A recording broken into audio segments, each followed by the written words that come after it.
지난 13일 국가보안법 수호자유연대가 헌법재판소 앞에서 국보법 수호 1인 릴레이 시위를 벌였습니다. 현재 헌법재판소가 심사 중인 국가보안법 위헌 소송과 관련해 합헌 결정을 촉구하기 위한 활동의 일환입니다. 과거에는 이 국가보안법을 빙자해서 이 국민의 기본권을 많이 침해했어요. 남용을 했습니다. 그래서 멀쩡한 사람도 국가보안법 위반이다, 빨갱이다 이래가지고 막 처벌하고 그랬어요. 그래서 그 조문을 갖다 우리가 다 정리를 했습니다. 1990년도에 이게 바로 이 헌법재판소에서 헌법 위반적인 부분은 다 삭제를 했어요. 지금의 국가보안법은 옛날의 국가보안법과 다르다. 국민의 기본권을 침해할 우려가 없다라는 것을 헌법재판소에도 알리고 국민들에도 알리기 위해서 이렇게 저희가 1인 시위를 하는 겁니다. 김 변호사는 이어 어느 나라든지 그 나라의 안전을 지키는 법은 반드시 있어야 한다며 북한으로부터 우리나라를 지킬 수 있는 법이 바로 국가보안법이라고 주장했습니다. 대한민국은 다른 지금 193개국 지구상의 다른 나라와 좀 다른 점이 있어요. 유일한 분단 국가입니다. 가장 호전적이고 반인도 국가인 북한은 위협을 받고 있습니다. 그래서 그러한 위협으로부터 우리가 안전을 지키기 위해서는 국가보안법이 필요하다. 현재 형법상 간첩은 해당 국가가 적국일 때만 법적으로 처벌할 수 있게 돼 있습니다. 이날 1인 시위에 참여한 박인환 변호사는 북한을 견제하기 위해 존재하는 국가보안법이 사라진다면 간첩을 처벌할 수 있는 법적 수단이 없다고 비판했습니다. 그러면서 국가보안법은 일반 국민의 자유를 침해하는 법이 아니라고 덧붙였습니다. 북한의 사주를 받고 북한 공작금을 받고 북한과 접촉하는 사람도 처벌할 법이 없어진다. 그럼 청주 간첩단 사건도 석방해야 된다. 그게 제일 큰 문제입니다. 국가보안법으로 일반 국민이 불편한 것은 전혀 없다. 국가보안법으로 양심의 자유 또는 말할 자유가 없다는 것도 거짓 뉴스다. 심지어 김일성 전집까지 우리나라에서 출판해도 처벌하지 않고 있지요. 국가보안법 위반도 행동으로 나타났을 때 처벌하는 거니까 양심의 자유를 박탈한다는 것도 거짓 뉴스다는 것을 명심하시기 바랍니다.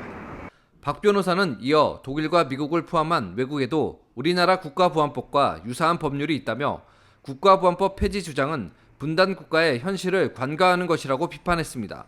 황윤덕 전 국정원 수사단장은 반국가 활동 세력을 견제하는 국가보안법은 반드시 존속되어야 한다고 말했습니다. 정부가 수립되면서 이후에 현재까지 줄 잡아서 대략 한 2천여 명의 간첩을 검거한 걸로 되어 있어요.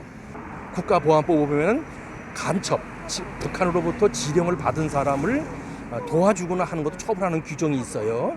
5, 6, 7, 8조 등등에 있는데 현재 국가보안법이 없어졌을 경우에 향후 어떻게 되겠어요? 나라는 소름 끼치지 않겠어요? 반국가 활동 세력들을 견제하고 처벌하는 이 법은 반드시 있어야 되겠다. 국가보안법은 1948년 12월 1일 대한민국 정부가 자유민주적 기본질서를 위태롭게 하는 반국가 단체의 활동을 규제하기 위해 일본의 치안유지법과 보안법을 기반으로 제정한 법률입니다. 하지만 국가보안법에 존폐를 두고 많은 논란이 있었습니다. 지난 2004년 노회찬 당시 민주노동당 의원은 국가보안법 전면 폐지를 주장했습니다. 하지만 여야가 이견을 좁히지 못하고 극한 대립으로 이어지면서 결국 폐기됐습니다. 그리고 16년이 지난 2020년 국가보안법 일부 개정안이 다시 법사위에 상정됐습니다. 이번에는 표현의 자유를 제약한다고 지적받아오던 국가보안법 제7조 찬양고무죄 항목을 삭제하는 내용입니다. 지난해 10월 국보법 7조 폐지안을 발의한 이규민 더불어민주당 의원은 남북 통일은 공존과 상생이어야 하고 그러기 위해선 서로 알아야 한다며 국보법 7조는 북한을 알 권리를 제한하는 법이라고 지적하기도 했습니다. 찬양, 고무와 같은 수단으로 대한민국의 존립이 위협받을 수 있는 시대가 아니고 국민들의 정치적 인식 역시 법으로 이런 행위를 금지해야 할 만큼 낮지 않다는 겁니다. 하지만 국가보안법 존속을 주장하는 측은 다릅니다. 국가보안법 위반 건수의 90%가 7조에 해당한다며 7조를 없애는 것은 국가보안법을 없애는 것과 같다고 주장합니다. 또 7조가 정말 국가보안법 위반 건수의 90%를 차지하고 있고 이게 매우 중요한 조항입니다. 근데 이걸 없애려고 하는 것은 국가보안법에서 호랑이 같으면 이빨 발톱 다 빼자는 소리죠. 국가보안법 7조 없애면 국가보안법 위반 건수의 90%가 사라지는 겁니다. 그러니까 이제 마음 놓고 북한을 위해서 고문찬양하고 선전선동하고 하는 거죠. 한변 소속 문수정 변호사는 개인의 법익이 국가의 법익보다 우선할 수 없다며 자유민주주의 수호를 위해서는 국가보안법이 유지돼야 한다고 말했습니다. 국가보안법을 지키고자 하는 건 나라에 대한 법익입니다. 일반 개인의 법익이 나라의 법익보다 우선할 수 없습니다. 표현의 자유가 만능이 아니에요. 생각을 해보시면 아동 성폭력물 이게 굉장히 큰 예시가 됩니다. 그거는 만드는 것도 안 되고 소지하는 것도 처벌이 됩니다. 그러면 이것도 결국 국가보안법이랑 똑같지 않습니까? 결국 아동의 권리라는 것이 표현의 자유 그 위에 있다는 겁니다. 그럼 국가보안법이라는 것이 복지, 기타, 인권 모든 것을 아우르는 국가 존망에 대한 것입니다.